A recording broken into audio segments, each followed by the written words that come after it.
ومن سيئات أعمالنا من يهده الله فلا مضل له ومن يضلل فلا هادي له وأشهد أن لا إله إلا الله وحده لا شريك له وأشهد أن سيدنا وسندنا ومولانا وشفينا ورحمتنا محمدا عبده ورسوله وصفيه وخليله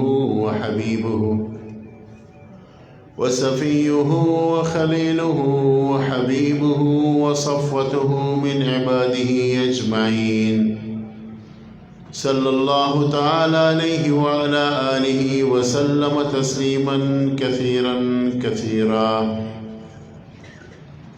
أما بعد فأعوذ بالله من الشيطان الرجيم بسم الله الرحمن الرحيم لقد من الله على المؤمنين إذ بعث فيهم رسولا من أنفسهم يتلو عليهم آياته ويزكيهم ويعلمهم الكتاب والحكمة وإن كانوا من قبل لفي ضلال مبين وقال رسول الله صلى الله عليه وسلم لا يؤمن أحدكم حتى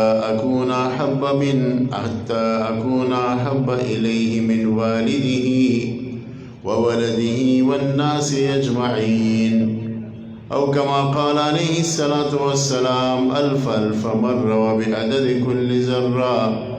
والحديث رواه الإمام البخاري رحمه الله تعالى في كتاب الإيمان من جامعه الصحيح. قابل صدر احترام صدر مجلس پدې عظیم الشان جلسه کې او اجتماع کې تشریف فرما ډېر معزز علماء کرام او طلبه اعزام او زما په اسلام ډېر مینو غیرتمندو محترم او درنو مسلمانانو ورونو، دا جلسه په یو انتهایی قدعاور مثمر او عظیم عنوان سره هر کال الحمدلله په دې ورځو کې قایمیږي او عنوان دی د دې جلسې ختم نبوت کانفرنس. او الحمدلله ډېر ملګري داسې دي چې هر کال دې جلسه کې شریکي او په ذوق او شوق سره دې کې هر لحاظ سره دې ناسته کوي، امداد کوي.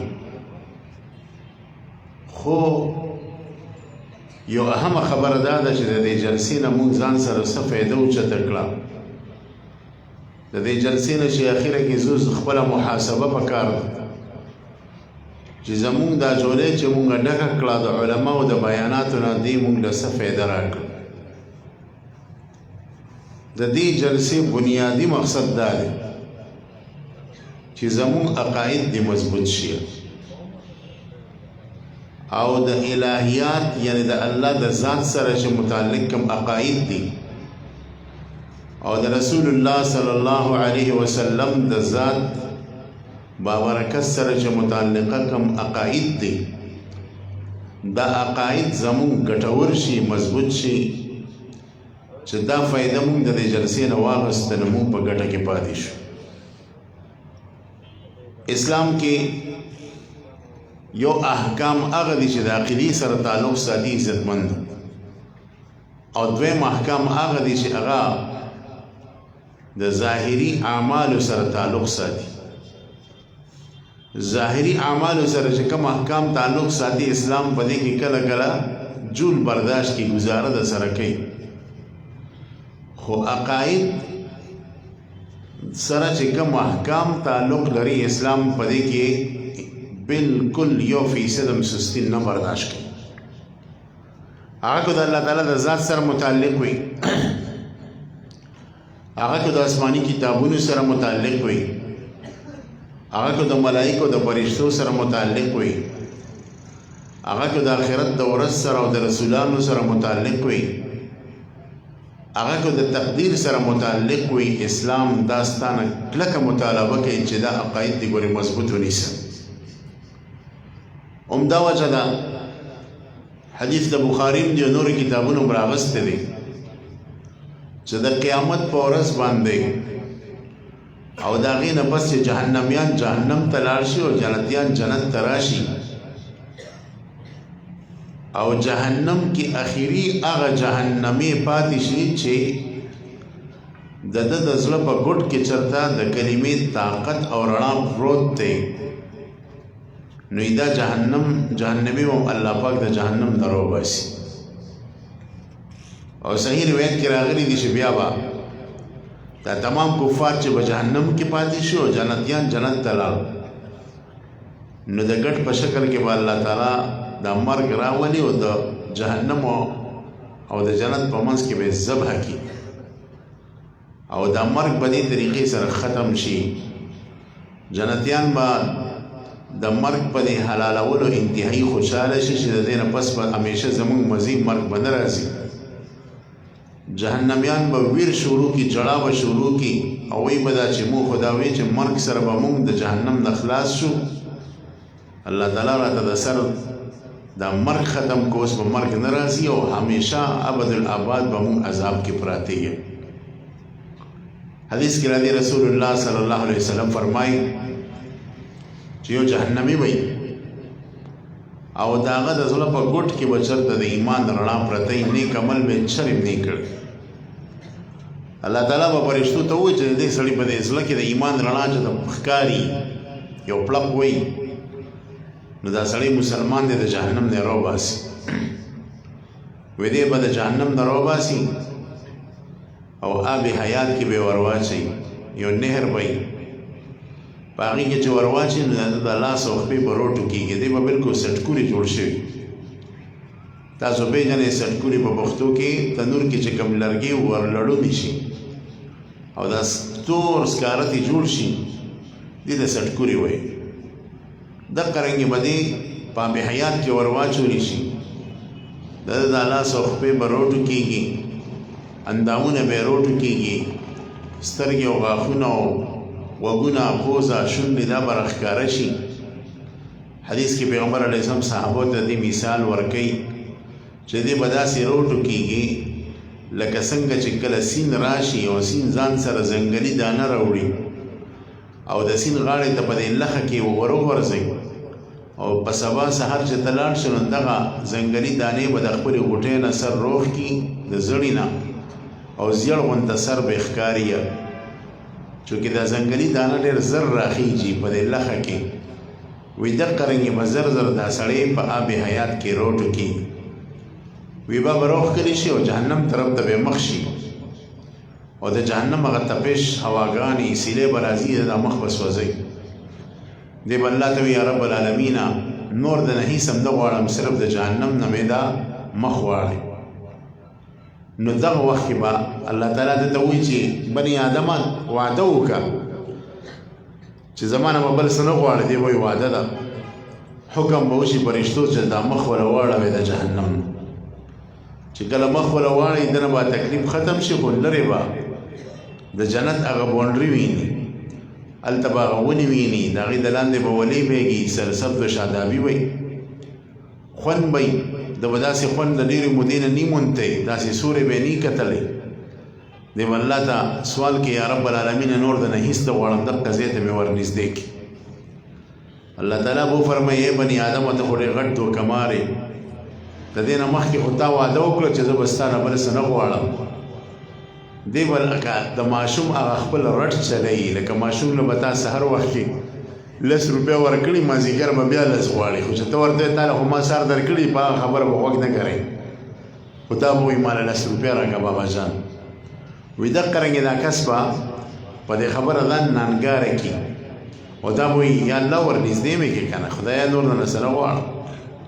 الله تعالی ورته وفرمایي چې وعده وکړه چې بل به څه نه غواړي. دې وعده ده فرشتو ته به ورنږدې کړي سوري ته دې چې د هغه سوري د لاندې هغه خوند والي لذت والي دا به د جنت باونډري او دا ولې بیږي دا یخې هواګانې د جنت نه راځي دی به ډېر خوشحاله شي.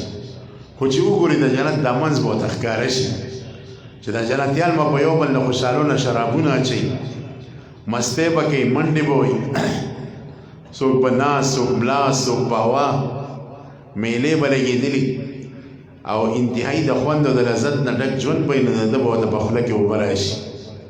نو دی به الله ته وایي یا رب العالمین کو زه یو ګناهګار بنده دی جنت ته ور داخل کړم ستا خدایي مې نه کوي، یا الله دې جنت ته مې ورننه باسي. الله رب العزت به ورته وایي ای بني آدمه ته ډېر غټ دروغجنه دوکمارې، تا خو ما سره غټې غټې وعدې کولې چې زه به بل څه نه غواړم. دی به حقه خپله خبره رټ لګوي چې الله ور داخل مې کې، ور داخل مې کې. الله به فرشتو ته حکم وکړي ور داخل کې جنت. چې جنت ته لاړ شي ګڼه به ویني، د ده مخې ته به ګڼه راشي. دی به یا رب العالمین جنت کې جوړ ځای نشته، ځای ډک شوی دی. وی په دغه وخت کې به ورته الله تعالی وایي چې د ټولو نه مخکې خو ته زما نه وغواړه چې څه غواړې. نو دی به یو سوال کوي الله دا راکړې دا راکړې دا راکړې. بیا به ډېر سوالونه هیر شوي چې په دنیا کې به یې کړي او هیر به یې خدای پاک. بعضې خلک په دنیا کې ډېر سوالونه کوي، دا بعضې سوالونه خو د خپل ذهن موافق واړه واړئ.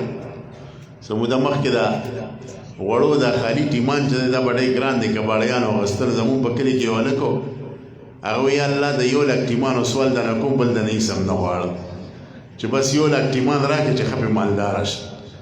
نو ده به په دنیا کې ډېر سوالونه کړي، نو بیا به ورته الله تعالی ووایي چې دا خو پلانکي وخت کې دا سوال کړی، اوس د هیر دی دا مه وایه که. دی به وایي هو واقعي الله دا خو زما هیرو دقه شی م راکړي. بیا به ورته الله پاک وفرمایي دا سوال دې کړی یو وخت کې خو هیر دي دي یاد دې شو. دی به وایي او یا الله یاد مې شو، دا م رانه غواړه. هغه به مو غواړي الله وایي دا مې م درکړه دا مې م درکړه.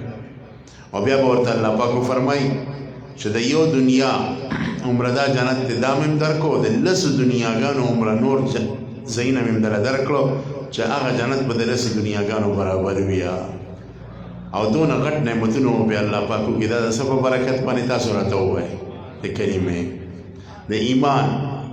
د دې وجه نه ډېر لوی دولت دی کلمه ګورئ، ډېر عظیم الشان دولت دی. حدیث د بطاقه مشهور دی ترمذي شریف کې.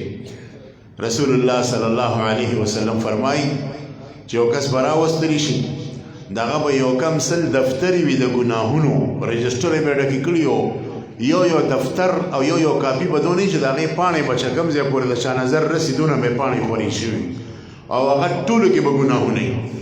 په هر رجسټر کې په هره پاڼه کې به د ده د ګناهونو فهرست وي. ځکه علما فرمایي چې زما او ستاسو په دې ښې او په ګسه اوږه باندې باقاعده رقیب او عتید فرشته مقرره ده. تر دې پورې محققین لیکي دا انسان چې وفات شي دغه رقیب او عتید فرشته تی واپس کېږي نه، بلکې د کټ سره مقبرې ته لاړه شي، جنازګاه ته راشي بیا مقبرې ته. وی مسلمانان چې دا مړی ښخ کړي نو دا رقیب او عتید 2 فرشتې ورسره د قبر د پاسه کښېني تر قیامته پورې ناست دي. ځکه الله حکم نه کړی چې تاسو پاسې ډیوټي ختمه شوه او د قیامت پر ورځ چې کله دی د قبر نه راپاسي د هغې نه بس بیا دي چونکې الله خو حکم نه کړی د اوږو ته وله وروخیچي. نو د ده ګناهونه به لیکلي شوي غایت نظر پورې به د ده ګناهونه یو زبردست فهرست دي. په ده به یو نسورئ یو ګناه به د ده د بدو په چابړي کې اچولی شي دا به دروند شي، د نیکو چابړی به سپک شي او دی به په دې بکو سترګو د خپلو اعمالو او بدو ته ګوري. الله تعالی به دې تپوس کړي زما بنده تا سره ظلم نه دی شوی. دی به یا الله هر څه په دې خپلو سترګو وینم، ته خو عادل بادشاه یې، ته خو انصاف کوونکی بادشاه یې، دا هر څه ما د خپلو لاسو کړي دي، ته ما سره ظلم نه کوې. بیا به الله تعالی وفرمایي چې زما بنده په نن ورځ په تا باندې به څه کمي او ظلم نه کېږي. وی دې کې به یو ټوکړه راشي د کاغذ او د نیکو په دې چاپلي کې به پرېوځي او دونه زوروره به وي، دونه طاقتوره به وي، دونه وزني به وي چې د نیکو چاپلۍ به په ښکته بوځي، د بدو چاپلۍ به په بره بوځي او د ده به نیکۍ درنې شي. دی به تپوس وکړي دا د ما کوم عمل دی، دا خو انتهایي وزن والا دی. د ده به وویلی شي چې دا هغه کاغذ دی چې په دې کې ستا دا کلمه لیکلې شوې ده چې اشهد ان لا اله الا الله واشهد ان محمدا عبده ورسوله. د دې وجې نه عزتمندو ایمان دا یو ډېر عظیم الشان دولت دی چې الله درته نصیب کړه. او موږ چې په ایمانیاتو کې الله سره کومه وعده کوو او حدیث جبریل کې رسول الله صلی الله علیه وسلم دا وعده زموږ نه اغستې ده نو دا عقاید مضبوط نه مضبوط تر کې پدې کې ګورې شک ونه کې شک گنجائش پکې نشته. پیغمبر علیه السلام ایمان مفصل کې دا اعلان کړی دی چې او موږ ته د ایمان وروړو چل خو دی خو دې چې آمنت بالله چې ما ایمان وروړی د الله تعالی په ذات او په صفاتو باندې و ملائکته په ملائکو باندې و کتبه په کتابونو باندې و رسله په رسولانو باندې او دغه رنګ والبعث بعد الموت د آخرت په ورځ باندې والقدر خیره و شره من الله تعالی او تقدیر کو خیر کو شری نه الله دا تازه مالی کړی دی چې زما تقدیر کی هم هغه بکیږي دغه خلاف ز نشم کړی دغه سره د بغاوت چې نشم کولی او په دغه ځکه کې موږ دا وعده کړی دا چې موږ ستا په تمام رسولانو باندې ایمان وروړو او د رسولانو متعلق چې زموږ کوم عقیده ده هغه عقیده به موږ کلکه ساتو. پیغمبر به امانتدار وي دی خیانت نشي کولی. پیغمبر به صادق وي دی کذب نشي کولی. پیغمبر حق رسون کې دی تبلیغ کار نشي پټولی. دعوت چې کوم دی نشي پټولی. پیغمبر به شجاع وي انتهایی بهادر وي د تمامي دنیا تر قیامت پورې بهادرانو بهادری کو را جمع کې د یو پیغمبر د بهادرۍ لکمي حصے ته نه رسیا. یو پیغمبر به دونه بهادری پیغمبر به انتهایی وفا والی وعده خلافی و پکې نه یا. سیدنا اسماعیل علیہ السلام بارک راضی چې یو مرګري سره په سفر روان و امرګري ورته زما په دې کلی کې کار دی تر ودرېګا امرګري لاړو 3 ورځې غیب وو 3 ورځې پس راغی حضرت وتا اسماعیل علیہ السلام وته په غزه باندې ناشته ورته د خدای بنده ما خو چې ته بتلې اسماعیل علیہ السلام ورته چې ما تاسو سره وعده کړی و نو ځکه زه په خپل ځای باندې ناشته ما یې اسنه چې وعده خلافه کې راشم. پیغمبر به د وعده خلاف چرم نه کوي. پیغمبر بچ کم دی د عیوب نه پاک ویا. دا تمام علماء لیکلي دي چې پیغمبران د نبوت د زمانه نه مخکې د غټو ګناهونو او د وړو ګناهونو الله پاک معصوم کړی دی. د نبوت د زمانه نه پستا الله پاک د غټو ګناهونو او د وړو ګناهونو نه معصوم کړی دی. تر دې پورې چې کو د پیغمبر نه چې د کراهت ولا عمل سرزد کیږي نو دې کې هم تشریع وي دې کې هم شریعت پروت دی. رسول الله صلی الله علیه وسلم یو غزوه نه واپس را روان دی. د شپې په اخیرنۍ حصہ کې صحابه او پیغمبر ستړي شوي وو. صحابه ته وی دلته به آرام وکړه. بلال صاحب ته وی ته به زمونږ محافظ وي چې کله د ساري صبح صادق شي ته مونږه د فجر مزل را پاسه. حضرت بلال صاحب اې د الله رسول قربان ډیره خدا. بلال صاحب ته وخت ډیرو هغه تهجد کوي. تهجد نه پس چې ستړي شو خپل اوخو سره کې نورې ده او په کوم طرف چې د سپومې ده او کوم طرف ته چې نور ظاهري هغه طرف ته ډډه مبارکه لګولې ده چې کله صبح صادق وشیا چې زه پیغمبر علیه السلام د فجر د مونځ لپاره پاسو ما د الله تعالی نظام چلیږي د بلال صاحب سترګې پټیږي او ال صحابه را پاسي چې نور صيغه ویا د ساري مستقدا شوی دی. صحابه فرمایي لومبني پاسیدون کې رسول الله الله اکبر او د ان لله ولا الفاظ وي. تمام صحابه را پاسیدو. پیغمبر علیه السلام صحابه ته ویا چې په دې ځای کې د شیطان اثرات دي.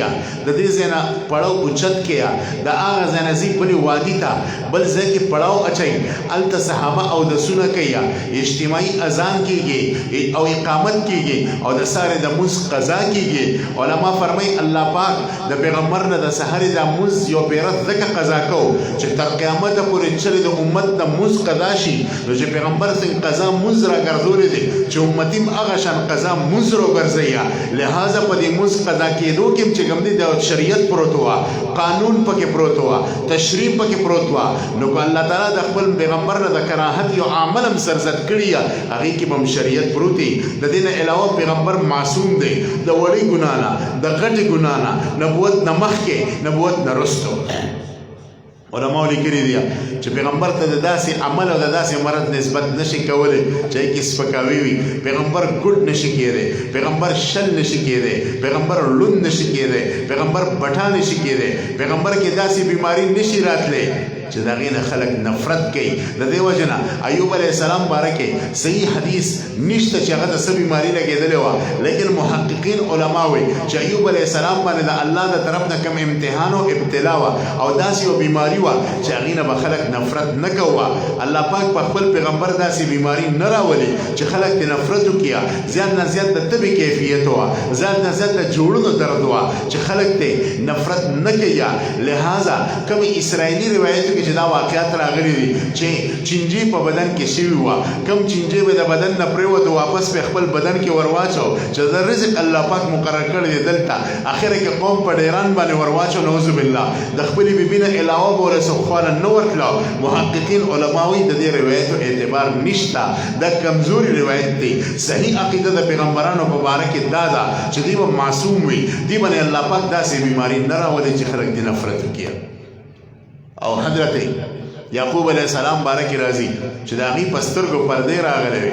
صحیح قول پکې دا دی پوره ړوند شوې نه وه، ځکه ړوندوالي نه الله پاک پیغمبران محفوظه کړي دي.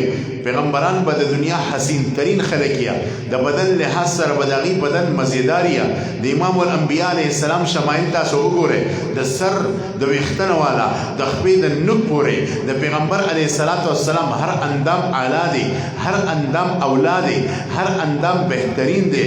روایتو کې راځي پیغمبر علیه السلام درې قسمه ویښته پرېښي دي، وفرا، لما، جمه. وفرا هغه ویښتو ته وایي چې تر غوږونو پورې یا لما هغه ویښتو ته وایي چې د غوږونو نه د ښکته یا جمه هغه ویښتو ته وایي چې په اوږې مبارکې ته رسېدلي یا دا د حسن نښه وه. پیغمبر علیه السلام ږیره مبارکې 3 کاله عمر پورې د 19 نه واله تر 20 پورې ویښته سپین وه. بیا محققین لیکي چې د ټول نه زیات ویښته د پیغمبر علیه السلام د ښکته شونډې نه لاندې چې کوم ډکي وو ږیرې مبارکې ویښته وه چې اسنانه ورته عربۍ کې وایي، پښتو کې ورته موږ د ږیرې بچې وایو، دې کې د ټول نه زیات سپین وه. په دویم نمبر باندې چې کوم خط بره د سر نه ږیرې ته راکوزېږي دې کې سپین وه. په دریم نمبر باندې رسول الله به چې په سر مبارک کې کم لار اچوله، لار به پکې جوړوله. اردو کې ورته چې دی عربی کې ورته فرق وایي، اردو کې ورته مانګ وایي، پښتو کې ورته لار وایي. دې کې په دریم نمبر باندې سپین وه. پیغمبر علیه السلام تندې مبارک کلو و تنګ تندې نو، ځکه کلو تندې د کلو زړه علامت دی.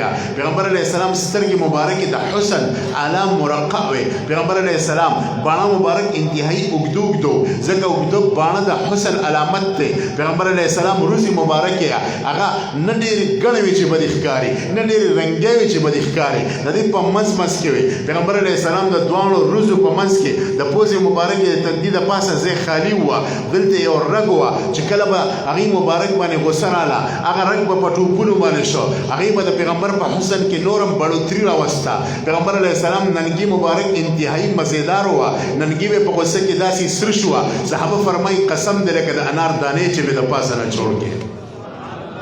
دونه خسته ننګي مبارکي وه. پیغمبر علیه السلام پزه مبارکه چیته نه وه، دا د عیب علامت، اوږده نه وه، دا د عیب علامت د دې په منځ کې وه.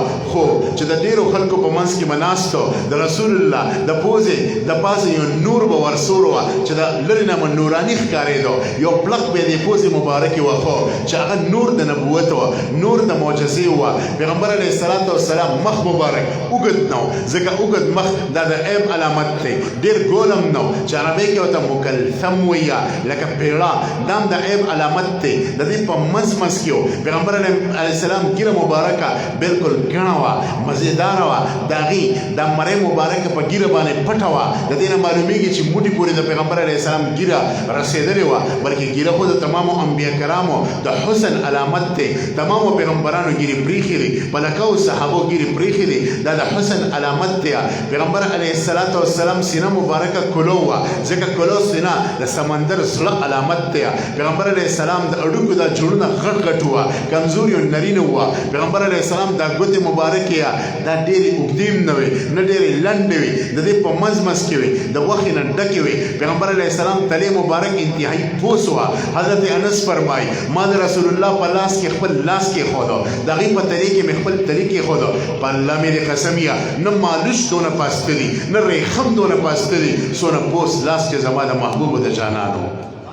دون پاستلاس د امام الانبیاء علیه الصلاۃ والسلام وا بلکې د یو حدیث ته حدیث مسلسل بوسیلیت ورته وي الحمدلله د پیغمبر علیه السلام د زمانه نه والا تر زمون پورې هغه حدیث سند مسلسل اتصال سره را رسیدلی دی مونږ خپل استاد لاس کې لاس راکو دغه د انس په حدیث بیان کو هغه خپل استاد لاس کې لاس ورکو دغه د انس په حدیث وته بیان کړو دا سلسله حضرت انس رضی الله تعالی عنه پورې رسیدلی و پیغمبر علیه الصلاۃ والسلام د قد مبارک د ډیر وګدم نو دام د عیب علامت چیتم نو دام د عیب علامت د دې په مزمس کې و پیغمبر علیه الصلاۃ والسلام وخت چی و د دونه خستو لکه ډیر ګونګریالي نو ګورګوچی لکه د سودان د خلکو په شان دام د عیب علامت نه ډیر مینو دا د خزویا دام د عیب علامت داسیو لکه چې کوم وختو کې منګز وخه ا منګز بیا ماته شیا هغه انداز باندې د محبوب وختو هر وخت کې ښکارېدو د حسن نه چې کوم نه ډکوا پیغمبر علیه السلام خپل مبارک وړنه وا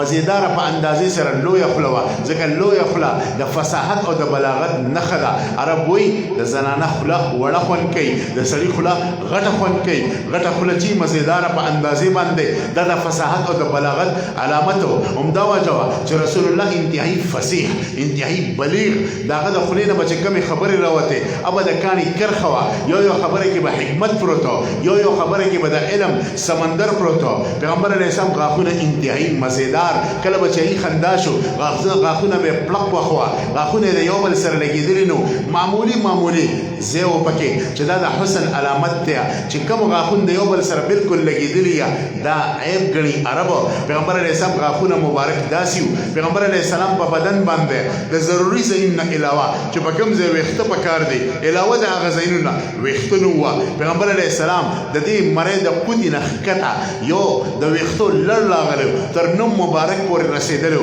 دغه نه علاوه د پیغمبر په بدن باندې ډیر وختنو وا پیغمبر علیه السلام پوند مبارکه غټ نه وي دام د عیب علامت نرم نه وي د عیب علامت د دې په مزمس کې وي انتهایی مېری پوند انتهایی ملائمه وی او په دې شکل په ورپرې خو دی دا په بيدي او په بني ساري ځکه کوم خپل شبړی کوم خپل غوړنی کوم خپل سختي او په اونخري محبوب علیه السلام د خپل مبارک انتهایی پسته وي ملائمه وي او په دې چې اوري جمع کې ورپرې خو دی دا په بيدي پیغمبر علیه السلام خپل مبارک ډکه وي کوم ځای چې خالی دا خالی و کوم ځای چې ډکو اب ډکو محبوب بچ کوم ځای کې تشریف فرماو مخ مبارک بدون خسته ښکارېدو ابو هريره سے فرمای قسم دې ما محبوب ته کتلو ما نور ته کتلو ما غنوي د نور د محبوب په مخ کې را کوش شوی دی او د نور د پیغمبر علیه السلام په مخ کې ګرځیا ځکه خو حضرت عائشه ویا قسم دې یوسف علیه السلام لره د مصر خزو ولیدو د مالټو په ځای خپل لاسونه کټ کړو زما محبوب کو د حقیقت په سترګه څوک مګوریا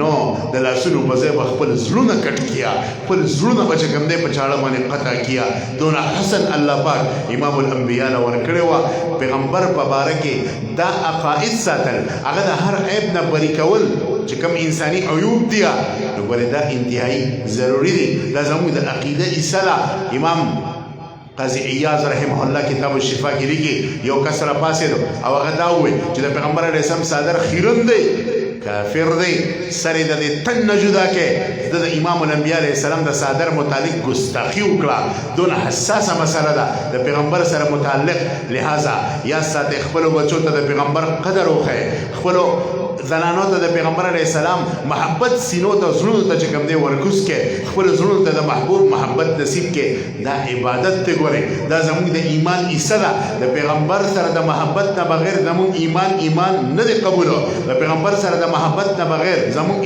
اسلام نه دی قبول مونږ به الاخرت کې نجات مومو چې د امام الانبیاء سره زموږ عشق او محبت دي د ټول محبت کو ان شاء الله کنه د ټول وعده ده کنه او د هغه محبت تقاضا ده چې د امام الانبیاء خلاف څوک تحریکونه چلی یورپ کو تمام یورپ را پاسیا او د امام الانبیاء په شان کې ګستاخی کوي مونږ به هغه جبه دغه خلونه روبا سوا مونږ به غلاسونه قطع کو مات به کو مونږ به هغه مټه ماتي کو داسې وکړو ان شاء الله کنه او په کوم ځای کې چې د پیغمبر په شان کې ګستاخی کیږي هغه به ان شاء الله موږ نه برداشت کوو هغه کې به کو داسې واقع راځي د خپل علاقې د علماو سره به چې دی مشوره کوو هغې نه به رای اخلو د هغې په رای باندې به چلیږو او کوشش به دا کوو چې دغه عظیم هستي د پیغمبر پاک علیه السلام چې ده چې موږ د هغه په افضالو کې په احساناتو کې پټ یو د هغې تقاضا دا ده چې د هغه په ژوند باندې موږ اتباع وکړو دغه یو سنت په خپل ژوند کې د خپلو بچو په ژوند کې د خپلو نارینهو زنانو په ژوند کې راجمدي کوو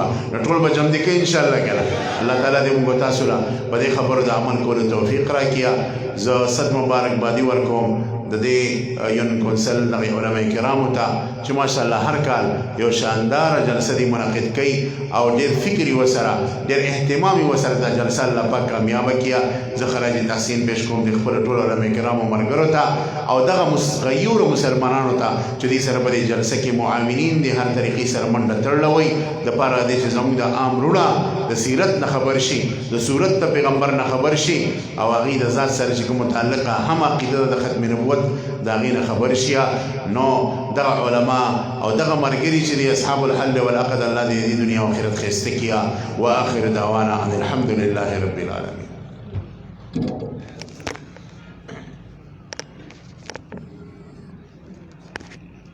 ملګري مانځه ته ځان تیار کړي انشاءالله دلته کې مولانا بلال پردن صاحب هغې ته درخواست دی چې هغې مونځ راکړي सबून सम के जी सबून बराबर के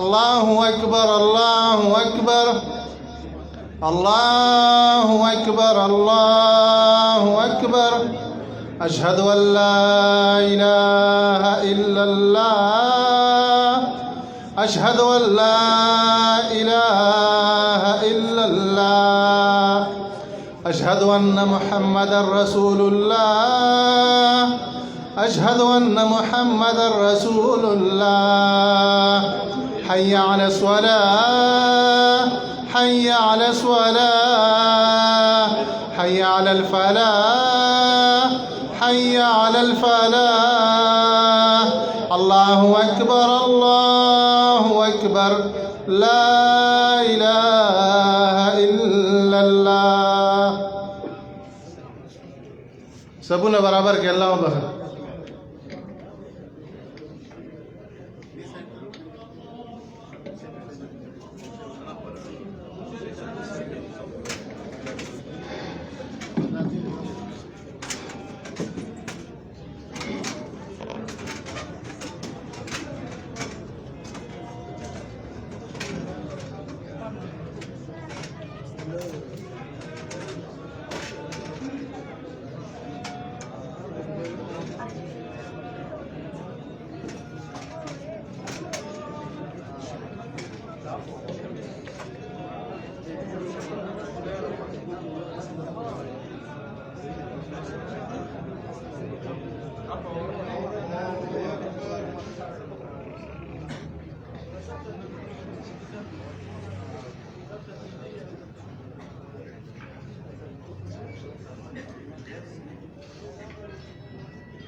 الله أكبر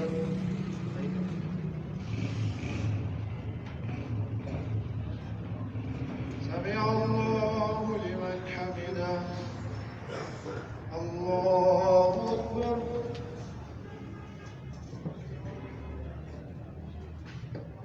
الله أكبر الله أكبر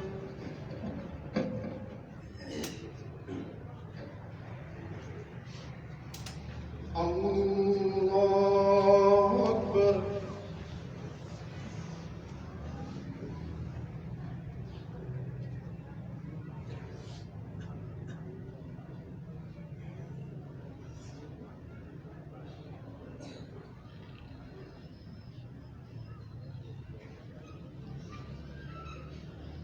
الله أكبر.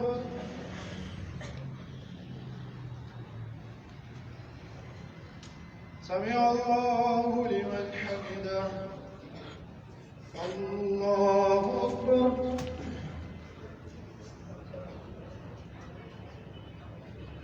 الله أكبر. الله أكبر.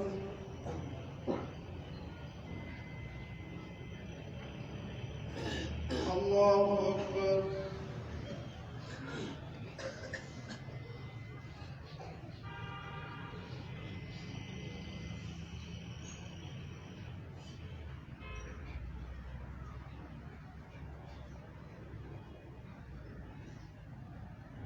الله أكبر.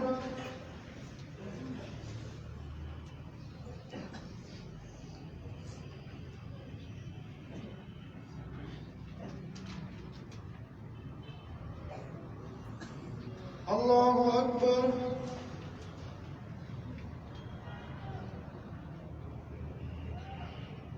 سمع الله لمن حمده. الله أكبر.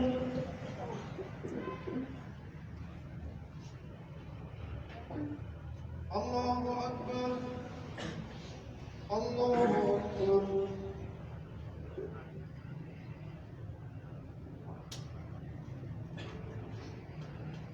الله أكبر.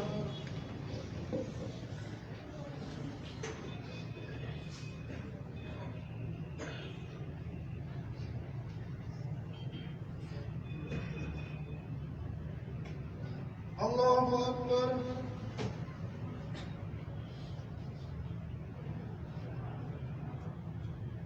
سمع الله لمن حمده. الله أكبر.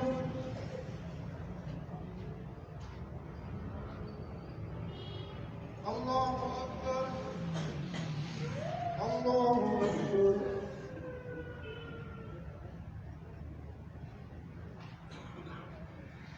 الله أكبر.